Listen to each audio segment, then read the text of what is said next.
जिस जिसको ये फार्मूला दिया सबको अफादियत हुई है, कोई एक ऐसा शख्स भी नहीं है जिसको अफादियत ना हुई हो। तो अगर आपको भी अभी मैंने ये फार्मूला दिया है, इसलिए दिया है क्योंकि बहुत सारे लोग कमेंट्स करते थे कि आप जादू का तोड़ को तो बताते नहीं है, वैसे तो आप वीडियो पे लिख देते हैं। तो मैंने कहा चलिए आज मैं आपको ये तोड़ देता हूँ। और जी तो दोस्तों, कैसे हैं आप सब? उम्मीद करते हैं आप खैरियत से होंगे। गुज़िश्ता आपने एक वीडियोस कई देखी अपने यूट्यूब मेरे चैनल पर, और कई वीडियोस के अंदर आपने मुख्तलिफ जादू के बारे में सुना और समझा और सीखा और देखा। कई जिन्नात की वीडियोस देखी, कहीं आपने केसेस की वीडियोस देखी, कहीं कहीं पर आपने जादू के तोड़ के मामलात को भी जानने की कोशिश की। लेकिन हमने खुल कर किसी भी वीडियो के अंदर जादू का तोड़ नहीं दिया, ना बताया। लेकिन आज हम आपने जैसे वीडियो का थंबनेल देख लिया है, इसी थंबनेल के मुताबिक हम काला जादू, सिफली, ढाइया और कालिया मसान, ये 4 किस्म का जादू जो खतरनाक किस्म का जादू है। दुनिया के अंदर तकरीबन 14 किस्म के जादू पाए जाते हैं, और मुख्तलिफ किस्म और मुख्तलिफ इकसाम के जादू जो है वो पाए जाते हैं, जो तरह तरह तरीके से असर और वार करते हैं। लेकिन ये सबसे डेंजरस जो है वो 4 किस्म के जादू है, ठीक है, जिसमें कालिया मसान, सिफली, ढाइया और काला जादू। देखिए, सबसे खतरनाक जो है, खतरनाक जादू जो है वो कालिया मसान है, जिसका तोड़ करना बहुत मुश्किल है, ठीक है। और ये जिस शख्स के ऊपर हो जाए उसका कब्र में जाना जाना लाजम ही हो जाता है। दूसरे नंबर पे जो जादू है, सबसे कम तरीन ताकतवर और सबसे ज़्यादा चलने वाला जादू वो काला जादू है, और वो आसानी से हो जाता है। उसके बाद सिफली जादू है, वो उससे ज़्यादा तेज़ जादू है, ज़्यादा तेज़ असर और ज़्यादा तेज़ वार करता है। उसके बाद ढाइया है, ढाइया जो है वो ज़्यादा तेज़ और उससे भी ज़्यादा तेज़ अमल करता है। इसी तरीके से जो कालिया मसान है, कालिया मसान इससे भी ज़्यादा तेज़ असर करता है और तेज़ काम करता है। दोस्तों, आज हम बात करने वाले हैं उन तमाम तर जादुओं के बारे में जिनका हमने नाम कई बार सुना है और कई बार आपने मेरी वीडियोस में देखा भी है, और उन जादू का हम अक्सर आपसे इज़हार करते रहते हैं और कई बार बयान करते रहते हैं उन जादुओं के बारे में कि वो जादू जो है वो कैसे असर करते हैं और किस तरीके से काम करते हैं। आज हम बात करने वाले हैं एक जो जादू का तोड़ होता है, उस तोड़ को मानने और सुनने और जानने वाले हैं कि वो तोड़ किस तरीके का होता है और किस तरीके से हम जो है वो जादू का तोड़ कर सकते हैं। जादू का तोड़ करने के लिए सबसे पहली और अहम चीज़ ये जाननी ज़रूरी है कि जादू जो है वो हम पर असरअंदाज क्यों होता है, जादू हम पर असर क्यों करता है। तो इसकी सबसे मेन वजह जानना बहुत ज़रूरी है। जादू का असर इस वजह से होता है, जादू इस वजह से असर करता है, जब कोई इंसान रूहानी तौर पर उसकी रूह कमज़ोर होती है, तो मुखालिफ रूह, कोई जिन, कोई मोक्कल, कोई देव, कोई परी, कोई कुछ भी, मुखालिफ रूह, मुखालिफ अबलीस या बदरूह, वो आपकी रूह पर गालब आ सकती है, वो आपकी रूह पर कब्जा कर सकती है अगर आपकी रूह कमजोर है। अगर आपकी रूह ताकतवर है तो वो आप पर असरअंदाज नहीं हो सकती। मेरे अजीजों, बहुत सारे लोग ऐसे हैं, मेरे भाइयों, बहुत सारे लोग ऐसे हैं जो आज मुख्तलिफ आमलों के पीछे भागते हैं, मुख्तलिफ जादूगरों के पीछे भागते हैं, लेकिन कई जगहों पर कई पैसे लुटाने के बावजूद उनको उनका इलाज नहीं मिलता।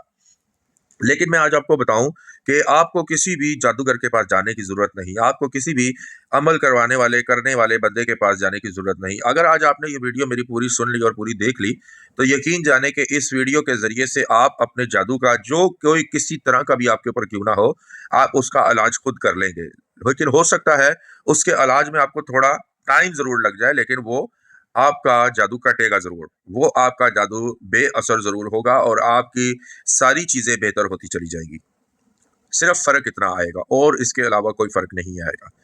अब देखें, बड़ी गौर तलब बात है कि अगर आप बहुत सा पैसा किसी को देकर अपने जादू का तोड़ करवाते हैं, इलाज करवाते हैं, ठीक है? और कोई गारंटी नहीं है उस बंदे की, ठीक है, कि वो जादू का तोड़ करेगा या नहीं करेगा। अगर वो नहीं करता, कर दे तो बड़ी अच्छी बात है, अगर ना करे तो आपका पैसा आपके पास वापस नहीं आने वाला, वो आपका पैसा डूब जाता है। और कई मेरे देखने और सुनने वाले बहन भाइयों का पैसा हो सकता है बहुत सारी जगह पर डूब चुका हो और डूबा भी हो, जिसकी वजह से वो काफ़ी परेशान भी हों और कई जगह पर वो जा भी चुके हों। अभी मैं आपको बताऊं कि लास्ट एक मेरे पास केस आया, उस केस के अंदर उन्होंने मुझे बताया कि 24 जगहों पर हम होकर आ गए हैं और ये 25वीं जगह जहाँ पर हम आए हैं, और यहाँ पर आकर जो है वो हमें आराम आया है, यहाँ पर आके हमें फ़र्क महसूस हुआ है। सो कहने का मतलब ये है कि फ्रेंड्स, आप इस वीडियो के अंदर बने रहें और हम आपको बताने वाले हैं। तो बगैर देर किए चलते हैं और आपसे शेयर करते हैं कि इस जादू का किसी भी किस्म का हो, इसका तोड़ कैसे होता है। जादू का तोड़ जो है वो सबसे पहले ये चीज़ है कि वो मैंने आपको बताई कि वो असरअंदाज किस किस पर होता है। जादू हर एक शख्स पर चल सकता है, जादू हर एक शख्स पर हो सकता है, लेकिन अगर वो शख्स जो जादू का तोड़ जानता है या जादू का इलाज करना जानता है, वो शख्स जिसके पास रूहानी इल्म है या रूहानी ताकत रखता है, उसके ऊपर जादू नहीं चलता और जादू का असर नहीं होता। अच्छा, अब वो रूहानी ताकत हासिल करने का तरीका कार क्या है, रूहानी इल्म हासिल करने का तरीका कार क्या है, किस तरीके से हम अपने ही जादू का तोड़ कर सकते हैं, किस तरीके से हम अपने ही जादू को तोड़ तोड़ सकते हैं या अपने जादू का असर खत्म कर सकते हैं और हम ठीक हो सकते हैं और अपने काम कारोबार, रोजी रोजगार को खोल सकते हैं, बहाल कर सकते हैं। ना सिर्फ अपने लिए कर सकते हैं, बल्कि हम दूसरों के लिए भी कर सकते हैं। अब अपने लिए कैसे करेंगे, पहले ये जान लेते हैं, फिर उसके बाद दूसरों के लिए कैसे कर सकते हैं, फिर ये भी जान लेंगे। तो सबसे पहली चीज, सबसे पहली बात यह कि जादू उस पर असरअंदाज होता है जिसकी रूह कमजोर होती है।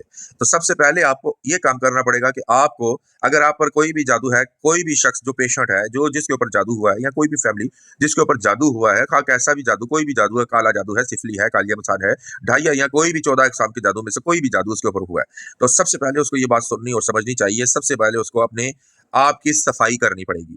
जी हाँ, बिल्कुल आपने सही सुना। सबसे पहले उसको अपनी आप की सफाई करनी पड़ेगी। अपनी आप की सफाई से मतलब क्या है? उसको अपनी रूह को, अपने बदन को पाक करना पड़ेगा। बाज़ औक़ात लोग बड़े नहा धोकर, वज़ू करके अपने आप को साफ पाक कर लेते हैं। लेकिन मेरे अज़ीज़ों, अगर आपने अपने अंदर बातन को पाक नहीं किया, तो आपके बदन के पाक होने का कोई फ़ायदा नहीं है। सबसे पहले आपको अपने बातन को पाक करना है, अपने अंदर को पाक करना है। अच्छा, अब अंदर को पाक करने के लिए क्या करना पड़ेगा? अंदर को पाक करने के लिए आपको परहेज़गारी की ज़िंदगी गुज़ारनी पड़ेगी। परहेज़गारी की ज़िंदगी क्या है जी? परहेज़गारी की ज़िंदगी ये है कि आपको अपनी आँखों को पाक रखना पड़ेगा, अपने ज़हन सोच ख़्याल को पाक रखना पड़ेगा, अपनी ज़ुबान को पाक रखना पड़ेगा। लोग गालियाँ बकते हैं, लोग गंदे ज़हन में ख़्याल आते हैं, लोग इन आँखों से बहुत सारी न्यूड चीज़ें देखते हैं। मोबाइल के दौर है, मोबाइल के दौर के अंदर बहुत कुछ है और मोबाइल में बहुत कुछ ऐसा आ जाता है, जो कुछ आप देखना चाहें वो फ़ौरन आपके सामने हाज़िर हो जाता है। सो लिहाज़ा ये है कि अपनी आँखों को आपको पाक रखना पड़ेगा, अपनी आँखों को साफ़ रखना पड़ेगा, अपने होंठों को पाक रखना पड़ेगा, अपने गले को, अपनी आवाज़ को, अपने ज़ुबान को पाक रखना पड़ेगा। आप गालियाँ देने से अपने आप को बाज़ रखें, बुरे अल्फ़ाज़ लोगों को कहने से बाज़ रखें, लोगों की चुगलियाँ करने से बाज़ रखें। ये तमाम परहेज़गारी के सारे मामलात और सारे के सारे अमल के अंदर ये चीज़ें आती है। जब आप अपने आप को इन चीज़ों से पाक रखेंगे, इन चीज़ों के अंदर परहेज़ करेंगे, तो आपकी जो रूह है, वो आहिस्ता-आहिस्ता पाक होती जाएगी, आपका बातन साफ़ होता जाएगा और आपकी सफ़ाई होती जाएगी। जैसे-जैसे आपकी सफ़ाई होगी, आपके लाइफ़ की सफ़ाई होगी, आपके बदन की सफ़ाई, आपके बातन की सफ़ाई होगी, आपकी रूह ज़ोरावर होना शुरू हो जाएगी। जब आपकी रूह ज़ोरावर होना शुरू हो जाएगी, तो ये ज़हन में रख लें, ये बात सोच लें कि जब आपकी रूह ताकतवर होना शुरू हो जाएगी, तो पहला काम तो ये हो जाएगा कि अब आपके ऊपर कोई रूह, बुरी रूह, काबिज़ नहीं आ सकती। अगर आपकी हाज़िरी है, तो हाज़िरियाँ होनी बंद हो जाएगी। अगर आपके ऊपर कोई चीज़ हाज़िर होती है, तो वो हाज़िरी लेना बंद हो जाएगी। अगर कोई शख्स आपके ऊपर हाज़िरी भेजता है, फ़र्ज़ करें कोई जादूगर है और वो अपनी किसी चीज़ को, अपने किसी जिन को, अपने किसी दियोपी और परी को या किसी को भी किसी भी चीज़ को भेजता है कि जाओ फलाँ शख्स पर जाकर हाज़िर हो जाओ और उससे परेशान करो। तो सबसे पहले आपको ये फ़ायदा होगा जब आपकी रूह पाक हो जाएगी, जब आप पाक हो जाएँगे, जब आप परहेज़गारी की ज़िंदगी गुज़ारेंगे, जब आप रास्तबाज़ी की ज़िंदगी गुज़ारेंगे, तो सबसे पहले ये होगा कि वो आप पर हाज़िरी आना बंद हो जाएगी। जब आप पे हाज़िरी आना बंद हो जाएगी, तो ज़ाहिर-सी बात है आपकी मुश्किल थोड़ी आसान हो जाएगी। जब आपकी मुश्किल थोड़ी आसान हो जाएगी, उसके बाद क्या होगा? उसके बाद आपने करना है, सबसे पहले परहेज़गारी की लाइफ़ आपने कायम कर ली। 2, 4, 6 महीने के अंदर उसको कायम कर लिया, जल्दी कर सकते हैं आप, जल्दी कर लें, आपके ऊपर डिपेंड करता है। उसके बाद आप किसी भी मज़हब से ताल्लुक़ रखते हैं, ठीक है? ये ज़रूरी नहीं है कि आप क्रिश्चियन कम्युनिटी या क्रिश्चियन मज़हब से ताल्लुक़ रखें, तब ही ये सारे मामलात या इलाज आपके लिए हैं। देखें, परहेज़गार हर मज़हब के अंदर मुख्तलिफ इंसान जो हैं, वो हर मज़हब के अंदर मौजूद हैं, जो परहेज़गारी की ज़िंदगी गुज़ारते हैं, रास्तबाज़ी की ज़िंदगी गुज़ारते हैं, गुनाह से पाक रहते हैं, अपने आप को पाक रखते हैं और अपने बातन को पाक रखते हैं, अपने ज़ाहिर को पाक रखते हैं। सब कुछ वो अपने आप को पाक रखने की कोशिश करते हैं। चूँकि इंसान गलती का पुतला है और नामुकम्मल है और कामिल नहीं हो सकता। लेकिन हाँ, रब की ज़ात है जो इंसान को कामिल कर सकती है, अगर वो चाहे, वो जिस पे मेहरबान हो जाए। उसकी मेहरबानी हासिल करने के लिए आपको यही करना पड़ेगा कि आपको अपने आप को पाक करना पड़ेगा। जब आप अपने आप को पाक कर लेंगे, जब आप अपनी रूह को पाक कर लेंगे, अपने बदन को पाक कर लेंगे, जब आप पाकीज़गी की ज़िंदगी में आ जाएँगे, तो उस वक़्त आपको बारी ताला, खुदा ताला, जिसको लोग मुख्तलिफ नामों से पुकारते हैं, ठीक है? लेकिन वो है एक ही है। उसका कर्ब आपको हासिल हो जाएगा, उसकी कुर्बत आपको हासिल हो जाएगी। जब आपको उसकी कुर्बत हासिल हो जाएगी, तो उस वक़्त आपने कोई भी हिस्सा, जी हाँ, कोई भी हिस्सा, आप अपनी किताब में से कोई भी हिस्सा ले सकते हैं। जी, कोई भी हिस्सा। क्योंकि सब किताबों के अंदर, जो भी इल्हामी किताबें हैं, सबके अंदर उस खुदा का कलाम पाया जाता है और उस कलाम के अंदर बहुत ताकत और लियाकत और क़ुव्वत पाई जाती है। उसमें से आप कोई भी हिस्सा ले लें। ज़रूरी नहीं है कि आपने कोई मख़सूस हिस्सा लेना है। आप जहां से भी उठाएं, जहां से भी ले लें, ठीक है, उसको आप मुसलसल मुसलसल उसको पहले याद कर लें। याद करने के बाद अपना एक टाइम ड्यूरेशन ठहरा लें, अपना एक टाइम बना लें, ठीक है। उस टाइम के अंदर 2 घंटे, 2.5 घंटे, 3 घंटे रोजाना उसको पढ़ना शुरू करें। जब आप उसको पढ़ना शुरू करेंगे तो उसके जरिए से आपके अंदर रूहानी ताकत उजागर होना शुरू होगी, ठीक है। 7 लेयर्स की एक वीडियो मैंने शेयर की हुई है। 7 लेयर्स हमारे ऑरा की लेयर्स होती हैं। जब आप किसी भी चीज को पढ़ते हैं तो उसकी वजह से आपकी 7 लेयर्स ऑरा एक्टिवेट होना शुरू हो जाती है। जब वो एक्टिव होना शुरू होती है तो उसकी वजह से आपके चौगिर्द एक शील्ड लगती है। वो शील्ड जो है वो आपको सेव करती है। जी हाँ, ये डीप टर्मिनोलॉजी है स्पिरिचुअलिटी के। इनको आप समझेंगे तो समझ कर चलेंगे तो आप बहुत सारी चीजों से आप खुद छुटकारा हासिल कर सकेंगे। किसी के पास आपको जाने की जरूरत नहीं पड़ेगी, किसी को आपको पैसे देने की जरूरत नहीं पड़ेगी, किसी के पास जाकर आपको खुद को लुटवाने की जरूरत नहीं है। आप खुद अपना इलाज कर सकते हैं। सो बात कर रहे हैं, फिर आप उसको पढ़ना शुरू करेंगे। अब जब पढ़ना शुरू करेंगे तो उसको पढ़ने की रूटीन आपने रखनी है। उसको आपने 1 दिन, 2 दिन, हफ्ता, 10 दिन, 40 दिन नहीं पढ़ना, बल्कि उसको तादाद तादाद में पढ़ना है, ठीक है। जब आप किसी तादाद में किसी चीज को बंद करते हैं तो वो चिल्ला बन जाता है। मैं आपको चिल्ला नहीं काटवा रहा, ना चिल्ला काटने का कह रहा हूं। चिल्ला नहीं काटना आपने किसी भी चीज का, ठीक है। जब आप चिल्ला काटते हैं तो चिल्ले के अंदर नुकसानात भी होते हैं। चिल्ला नहीं काटना किसी भी चीज का। तो मैं आपको चिल्ला काटने का नहीं कह रहा, ये क्लियर कट मैं आपको बता रहा हूँ। चिल्ला वो होता है जब आपने मखसूस तादाद किसी चीज की ठहराई हो, मखसूस टाइम ठहराया हो, मखसूस जगह ठहराई हो, और मखसूस जगह के साथ मखसूस वक्त ठहराया हो। मखसूस वक्त के साथ आपने उसी एक ही कपड़ा के ऊपर एक ही जगह पर हसार बांधकर ये सब कुछ करना होता है, और फिर हसार खोलकर हसार काट कर ही बाहर आना होता है। ये चिल्ले का तरीकेकार होता है। मैं आपको चिल्ला नहीं काट रहा, कटवाने का कह रहा, ना काटने का कह रहा हूँ, ना कटवा रहा हूँ, ठीक है। आपको मैं बता रहा हूँ कि आप अपना इलाज खुद कैसे कर सकते हैं, ठीक है। अच्छा, कोई भी हिस्सा जो आपने इल्हामी किताबों में से कोई भी हिस्सा आपने ले लिया अपनी मर्जी का, जो भी आपको बेहतर लगता है, छोटा हिस्सा हो, बड़ा हिस्सा हो, जो भी आपको याद हो, जो भी आप याद कर सके, इजीली वो याद कर लें। याद करने के बाद आप डेली रूटीन के अंदर 2, ढाई, 3 घंटे मुसलसल उसको पढ़ना शुरू करें। अब वो टाइम कोई भी हो सकता है, दिन का हो सकता है, रात का हो सकता है, शाम का हो सकता है, दोपहर का हो सकता है, जो दिल करे आपका टाइम। क्योंकि हमारा खुदा तमाम वक्तों का खुदा है। हमने किसी जिन से मदद नहीं मांगनी, हमने किसी देव से मदद मांगनी नहीं है। हाँ, हो सकता है अगर किसी जिन देव से मदद मांगे, आगे आगे कोई जो बैठा हुआ है जिसने हमारे पे जादू किया, उसके पास ज्यादा तगड़ा जादूगर, ज्यादा ताकतवर देव है, ज्यादा ताकतवर जिन है, तो हमारे जिन तो कुछ भी नहीं कर सकता। तो लिहाजा जिन्नों से मांगना छोड़ दें, देवों से मांगना छोड़ दें, परियों से मांगना छोड़ दें। लोग चिल्ले काटते हैं, हाँ जी हमारे हाथ में एक मोकल आ जाए, हम मोकल से काम लेंगे, मोकल को भेजेंगे, मोकल काम करेगा, मोकल को बोलेंगे पकड़ के ले आ, मोकल को बोलेंगे ऐसे कर दे। मोकल नहीं हो गया, उनका नौकर हो गया घर का। मेरे भाइयों, इन चीजों में से बाहर निकले आप, ये चीजें ठीक नहीं है। बहुत सारे लोग उन्हीं लोगों को मानते हैं रूहानी आलम, जिनके पास जिन्नात हैं या जिनके पास मौकलात हैं। हाँ जी, वो बहुत काम कर सकते हैं। मेरे भाइयों, गौर करें इस बात पर, रब की जात से बड़ी कोई जात नहीं है, और मांगना सिर्फ उसी से चाहिए, चाहे वो आप किसी भी मजहब से तल्लक रखते हैं। मांगना सिर्फ उसी से चाहिए, दुआ मांगना उसी के हजूर, सजदा करना उसी के हजूर वाजिब है। उसी से मांगना चाहिए जो तमाम दुनिया को देता है, और ये तो उसकी बनाई हुई मखलूक है। मखलूक मखलूक से मुकाबला करती है, और कभी हारती है, कभी जीतती है। लेकिन आप जरा गौर करें कि ये तमाम मखलूकात, जिन देव परियां जितने भी हैं, सब कुछ जो चीजें भी हैं, ये मखलूक ही तो है। क्या ये खालिक का मुकाबला कर सकती है? तो आपका जवाब ये होगा, बिल्कुल नहीं कर सकती।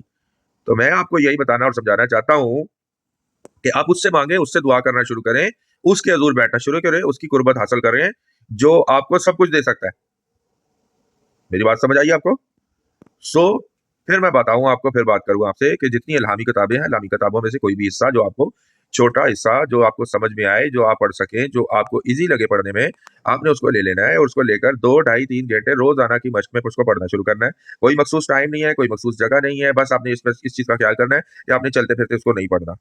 कहीं आप काम कर रहे हैं, काम करते उसको नहीं पढ़ना, ठीक है। आपने इन चीजों का ख्याल रखना है। सो फ्रेंड्स, आप इस बात को समझें और इस बात को जानें कि आप जब उसको 2, ढाई घंटे, 3 घंटे पढ़ना शुरू करेंगे, 2, ढाई, 3 घंटे पढ़ने के सबब से आपके अंदर रूहानी ताकत उजागर होना शुरू हो जाएगी। आपके अंदर रूहानी कुव्वत बेदार होना शुरू हो जाएगी। रूहानी ताकत, रूहानी कुव्वत जब आपके अंदर बेदार होना शुरू हो जाएगी, ताकत आपके अंदर आना शुरू हो जाएगी, ऑटोमेटिकली उन चीजों पर आप गालिब आना शुरू हो जाएंगे जो बरसों से जादू आपके ऊपर हुआ है, उसका आहिस्ता आहिस्ता असर खत्म होना शुरू हो जाएगा। और वो चीजें जो आपके ऊपर की गई होगी, जो आपके ऊपर हावी होंगी, जो चीजें, जो जादू का असर आपके ऊपर चलाया होगा, वो जिस जादूगर ने चलाया होगा और जिस जादूगर से जिसने करवाया होगा, वो उस पर लौटना शुरू हो जाएगा। जी हाँ, ये समझे कि जिस तरह से आप सिर्फ ये ना समझे कि आपको रूहानी ताकत हासिल होगी और सिर्फ आप ठीक होंगे, आप ठीक नहीं होंगे बल्कि आपके दुश्मन की तबाही लग जाएगी। आपका दुश्मन तबाह हो जाएगा। आपका दुश्मन जो अज़ियतें, तकलीफ़ें आपको आज तक उसने दी हैं, वो 4 गुना ज़्यादा शिद्दत से वापस उसके ऊपर लौटेंगी। आपने कुछ नहीं करना, करने वाली ज़ात रब की है, उसने करना है सब कुछ। बस आपने एक रूटीन कायम करनी है। आपने 2 ढाई 3 घंटे मुसलसल कोई भी इल्हामी हिस्सा अपनी किताब में से आप ले लें, जो आपको पसंद है, जो आपको समझ में आता है, जो आपको ईज़िली याद होता है, उसको करना शुरू करें। अच्छा, तीसरी चीज़, पहली चीज़ मैंने आपको बताई पाकीज़गी, दूसरी चीज़ मैंने आपको बताई कोई भी इल्हामी किताब का हिस्सा, उसको 2 ढाई घंटे 3 घंटे रोज़ाना पढ़ना शुरू करें। तीसरी चीज़ तीसरी चीज़ आपने इसमें ऐड करनी है हफ्ते के अंदर 1 हफ्ते के अंदर कोई भी दिन ठहरा लें, कोई भी दिन, जो भी आपको सही लगता है। उस 1 दिन के अंदर आप रोज़ा रखेंगे। जी हाँ, रोज़ा रखेंगे। आपके यहाँ जिस भी तरीके से जैसे भी रोज़ा रखा जाता है, आप उस तरीके से रोज़ा रख सकते हैं। कोई मसला, कोई परेशानी वाली बात नहीं है, ठीक है? आप रोज़ा रखेंगे, वो रोज़ा 10 घंटे का हो सकता है, 12 घंटे का हो सकता है, 14 घंटे का हो सकता है, 15 घंटे का हो सकता है, 18 घंटे का, 24 घंटे का हो सकता है। जितना भी रोज़ा आपको जितनी खुदा ताला तौफ़ीक अता फ़रमाए, वो उतनी आप रख सकते हैं। खुदा आपको जितनी तौफ़ीक देता है रोज़े की, रोज़ा रख सकते हैं आप, ठीक है? आपने हफ़्ता के अंदर 1 रोज़ा रखना है और उस रोज़े का मकसद ये नहीं होना चाहिए कि जी आपका मसला हल हो जाए, ठीक है? आपने मसले का हल नहीं माँगना। आपने रोज़ा रखना है, रोज़ा रख के आपने मकसद क्या रखना है उसका? उसके अंदर मकसद ये रखना है कि अपने फ़ज़ल को, अपने रहम को, अपने तरस को मुझ पर और मेरी फ़ैमिली, मेरे घर-घराने ख़ानदान पर नाज़िल फ़रमा और कर। बस, ये आपके रोज़े का मकसद होगा और जब आप रोज़े वाले दिन बैठेंगे, जो भी आप हिस्सा पढ़ रहे होंगे, उस हिस्सा को पढ़ने के बाद, हर हिस्सा को पढ़ने के बाद रोज़ा के दौरानिया सिर्फ़ ये काम करना है आपने, बाकी आम दिनों में नहीं करने की ज़रूरत। रोज़ा के दौरानिया जब आप अपना 2 ढाई घंटे का टाइम पूरा करेंगे, 2 ढाई घंटे टाइम बैठेंगे, उस टाइम में जब आप बैठेंगे और पढ़ेंगे, तो जब भी आप पढ़ेंगे, पहली दफ़ा जब पढ़ेंगे उसे, तो आपने फिर इस रोज़े का मकसद बोलना है कि अपना रहम, अपना फ़ज़ल, अपना तरस ऐ खुदावंद मुझ पर, मेरे घराने ख़ानदान पर कर। मुझ पर, मेरे घराने ख़ानदान पर फ़रमा। मुझ पर, मेरी ज़िंदगी पर कर। आपने ये मकसद हर एक तादाद के बाद यानी हर एक बार पढ़ने के बाद आपने ये मकसद जो है ये रखना है, ठीक है? और आपने इसको कंटिन्यू करना है, ठीक हो गया? इसको कंटिन्यू करना है। हफ्ते में 1 रोज़ा हो जाएगा और महीने में 4 हफ्ते आएँगे, तो 4 हफ्ते में 4 रोज़े हो जाएँगे आपके, ठीक है? आपने ये कंटिन्यू इसी तरीके से चलते रहना है, जब तक आपकी चीज़ों के अंदर बेहतरी ना आ जाए। अब जब आपके जादू की नोयत कमज़ोर होगी, कम होगी, तो आपका मसला जल्दी हल हो जाएगा और अगर आपका जादू सख्त है और ताकतवर है, तो नाउम्मीद या मायूस ना हो, वो भी खत्म हो जाएगा लेकिन उसमें फिर थोड़ा टाइम लगता है। तो उसको कंटिन्यू रखना है आपने, उसमें परेशान नहीं होना, आपने टेंशन नहीं लेनी किसी भी चीज़ की, उसको कंटिन्यू रखना है। वो भी वक़्त के साथ कट जाएगा, ठीक है? अच्छा, अब इन सारे मामलात, सारी चीज़ों के अंदर आपको इब्लीस बार-बार वर्गलाएगा, बार-बार परेशान करेगा, तो आपने चीज़ों से परेशान नहीं होना, आपने वर्गलाने वाली चीज़ों के शिकार नहीं होना। अपने आप को आपने पाक ही रखना है, अपने आप को बाज़ रखना है, हर एक चीज़ से, ठीक है? और अगर आप इन चीज़ों से अपने आप को पाक नहीं रख सके, अपने आप को ठीक नहीं रख सके, तो आपके पढ़ने का, आपके रोज़े रखने का कोई फ़ायदा नहीं है। ये 3 चीज़ें आपने अपनी लाइफ़ का हिस्सा बनानी है। 6 महीने या साल के अंदर आपका सख्त से सख्त तरीन जादू, सख्त से सख्त तरीन बीमारी जो जादू के ज़रिए लगाई गई है, आई है। सख्त से सख्त परेशानी, रोज़गार, कारोबार की तंगी, औलाद की बंदिश, कुछ भी आपकी लाइफ़ में कैसा भी क्यों ना हो, वो सब कुछ टूट जाएगा, वो सब कुछ ब्रेक हो जाएगा, ख़त्म हो जाएगा। अगर आप इस चीज़ को कंटिन्यू करते हैं तो। अगर आप इस चीज़ को कंटिन्यू नहीं करेंगे और एक चीज़ भी स्किप करते हैं, इसके अंदर 2 चीज़ें करते हैं, तब भी आपको हासिल कुछ नहीं होगा। हर चीज़ का एक तरीक़ेकार होता है, उस तरीक़ेकार के मुताबिक चलना पड़ता है। अगर उस तरीके के मुताबिक आप नहीं चलेंगे, तो कभी भी आप उस चीज़ को हासिल नहीं कर सकते जो आप हासिल करना चाहते हैं। सो फ्रेंड्स, मेरा ख़्याल है कि आपको बात बड़े अच्छे तरीके से समझ आई होगी। तो आपसे दरख्वास्त है कि अगर आपके साथ मसला है, मामला है, परेशानी है, तो आप इस हल को अपनी लाइफ़ में, अपनी ज़िंदगी में इम्प्लीमेंट करें। बहुत जल्द आपको इससे फ़ायदा हासिल होगी। दूसरा, अगर आपका कोई ऐसा शख्स, कोई ऐसा यार दोस्त, कोई आपके रिश्तेदार, कोई दोस्त अहबाब, कोई भी ऐसा है जो शिकार है जादू का या परेशान है, इस मसले के अंदर फँसा हुआ है, तो उसको ये वीडियो ज़रूर शेयर करें और उसको बताएँ कि इस तरीके से आप अपना इलाज खुद कर सकते हैं। किसी को पैसे देने की ज़रूरत नहीं है, किसी के पास जाने की ज़रूरत नहीं है। सो शुरू में अगर वक़्ती तौर पे आपको किसी चीज़ का डर भी आता है, डर भी लगता है, तो किसी चीज़ से डरना नहीं है, परेशान नहीं होना। कोई कुछ आपको बोल नहीं सकेगा, कोई कुछ आपका कर नहीं सकेगा, ठीक है? अगर पाकीज़गी को आपने कायम कर रखा होगा तो। जब तक आपकी पाकीज़गी कायम है ना, तो आपके चुगिर्द एक शील्ड कर कायम हो जाती है। जब पाकीज़गी नहीं होती, तो शील्ड नहीं होती। जब पाकीज़गी होती है, तो शील्ड कायम हो जाती है, जिस शील्ड को कोई भी इब्लीसी ताकत इतनी ताकतवर नहीं, आता यहाँ तक शैतान खुद इतना ताकतवर नहीं कि वो आपकी पाकीज़गी की शील्ड को ब्रेक करके आपको कोई नुकसान पहुँचा सके। आपने वो शील्ड खुद ब्रेक करनी है, जब भी करनी है। और जिस दिन आपने वो शील्ड ब्रेक की, उस दिन फिर आप समझ लीजिए आपकी शामत आ जाएगी। तो लिहाजा इसलिए कि अपनी पाकीज़गी को आपने कायम रखना है और अपने इस बात का ख्याल रखना है कि तीनों चीज़ें, तीनों बातें कायम रहें, ताकि आपकी मुश्किल आसानी में तब्दील हो जाए। मेरी बहुत सारी बहनें बेटियां जो बहुत सारे ऐसे जादूगर और बहुत सारे ऐसे लोगों के पास जाती हैं और बाद में परेशान होती हैं और इज्जतें और पता नहीं क्या कुछ लुटवा बैठती हैं और रुसवा हो जाती हैं, और जादू के तोड़ में या शोर को काबू में करने के चक्कर में या सास के मुंह को बंद करने के चक्कर में और पता नहीं क्या कुछ करवाती है। आप सबसे मेरी हाथ जोड़कर दरख्वास्त है मेरी बहनों, मेरी बेटियों, मेरी माओ, इन चीज़ों से अपने आप को बचाएं और जो तरीक़ेकार मैंने आपको इस वीडियो में बताया है, आप इसे इम्प्लीमेंट करें। जो कुछ आप अपनी लाइफ में चाहते हैं, अपने घर में चाहते हैं, अपने शौहर के लिए चाहते हैं, अपने लिए चाहते हैं, सही मकसद के लिए सब कुछ आपके लिए होगा, क्योंकि खुदा कभी भी किसी के साथ गलत नहीं करता। ये ज़हन में रखिएगा बात। ये नहीं कि अब आप ये काम कर रहे हैं तो आप सोचेंगे जो फलाँ को मार दूँ तो मैं फलाँ को मार दूँ, ऐसा कुछ नहीं होने वाला। जो काम सही होगा वही होना है सिर्फ आपका, ये ज़हन में रखिएगा। क्योंकि ये जादूगरों वाला तरीक़ेकार या जादू करने का अमल नहीं है जो मैं आपको दे रहा हूँ। ये जादू की बात नहीं है कोई, कि आप जैसे चाहें, जिस तरह चाहें, जिस पे मर्ज़ी, जिस तरह जो मर्ज़ी हाज़िरी करा दें या जिस पे मर्ज़ी जो है वो जादू कर दें या जिस तरह मर्ज़ी जिस किसी को उल्टा टाँग दें। इस तरीके का कोई काम नहीं आपका होगा, और अगर आप करने की कोशिश करेंगे तो ज़हन में रखना आप तबाह हो जाएँगे। आप खुद परेशान, आप खुद बर्बाद हो जाएँगे। ठीक है? क्योंकि सबसे मेन चीज़ आपकी नीयत है। अगर नीयत साफ़ है तो मंज़िल आसान है, नीयत में फ़तूर है तो मंज़िल दूर है। ये ज़हन में रखें आप अपने। और अगर आप इन चीज़ों को समझें अच्छे तरीके से, तो आप इस चीज़ को इम्प्लीमेंट करें और आप इम्प्लीमेंट करें, आप देखें आपको ज़रूर अफ़ादियत होगी, ज़रूर अफ़ादियत होगी। क्योंकि ये मेरा अपना एक फ़ॉर्मूला है, मेरा अपना एक्सपीरियंस है और मैं ये कइयों को दे चुका हूँ, कइयों को बता चुका हूँ। आज तक जिस-जिस को बताया है, जिस-जिस को समझाई है बात, जिस-जिस को ये फ़ॉर्मूला दिया है, सबको अफ़ादियत हुई है। कोई एक ऐसा शख़्स भी नहीं है जिसको अफ़ादियत ना हुई हो। तो अगर आपको भी अभी मैंने ये फ़ॉर्मूला दिया है, इसलिए दिया है क्योंकि बहुत सारे लोग कमेंट्स करते थे कि आप जादू का तोड़ को तो बताते नहीं हैं, वैसे तो आप वीडियो पे भी लिख देते हैं। तो मैंने कहा चलिए आज मैं आपको ये तोड़ देता हूँ और देखते हैं कि कितने लोग इस चीज़ को इम्प्लीमेंट करते हैं। और अगर आपको कोई चीज़ रह गई और समझ में नहीं आई इस वीडियो से मुतल्लिक, तो आप कमेंट्स में मुझसे पूछ सकते हैं। और व्हाट्सएप नंबर भी शेयर हो जाएगा इस वीडियो के अंदर, उस व्हाट्सएप नंबर पे भी आप पूछ सकते हैं। कोई भी आपका मामला या कोई भी आपकी कन्फ्यूजन हो तो आप इस वीडियो से रिलेटेड कमेंट बॉक्स में पूछ सकते हैं। वीडियो अच्छी लगे तो आप वीडियो लाइक कर दें, चैनल को सब्सक्राइब कर दें और अपने दोस्त अहबाब के साथ शेयर भी कर दें। फिर मिलेंगे एक नई दूसरी वीडियो के साथ और बेहतरीन टॉपिक के साथ। अपना और अपने चाहने वालों का ख्याल रखिए। खुदा हाफिज़।